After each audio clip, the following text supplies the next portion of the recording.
Maithili express की शानदार प्रस्तुति।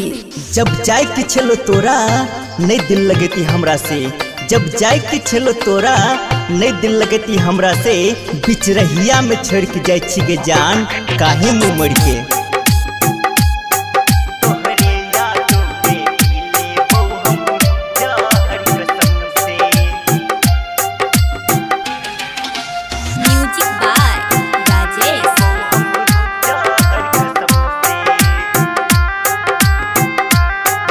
खुशी रिकॉर्डिंग स्टूडियो बलुआहा।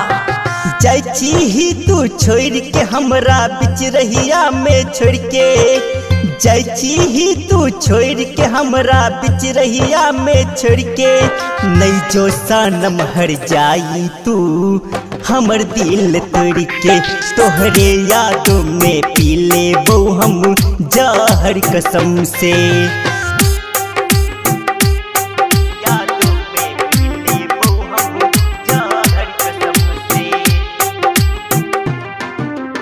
कैले छला वादा जवन वादा भुला गेलही, कैले छला वादा जवन वादा भुला गेलही, प्यार में धोखा देके केहू और के अपना लेलही। ऐसन का कमी छेलोगे हमरा दिल में तोरा, हमरा के छोड़ के दोसर के बना लेलही दीवाना।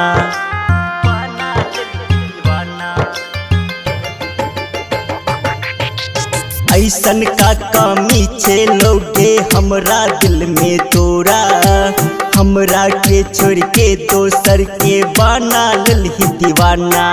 नहीं जीबो हम तोरा बिना, चल जेबो दुनिया से, तोहरे चलते हम मर जेबो हम साचो कसम से, तोहरे यादों में पी लेबो हम जहर कसम से।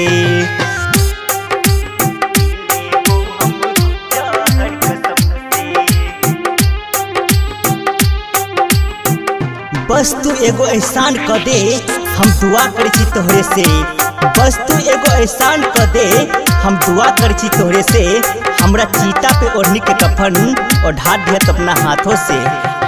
नहीं छो गम के हो के कहै छो बबलू सहनी, हमरा चीता में तू अगिया लगा दी है गे पगली।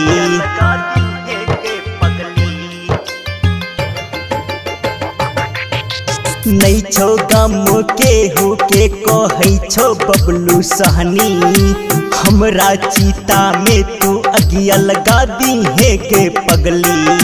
राइटर अनुज के साथ खुश रही है तू हमेशा, आखिरी मौका छो मिले के तू देख ले नजर से, तोहरे यादों में पी लेबो हम जहर कसम से।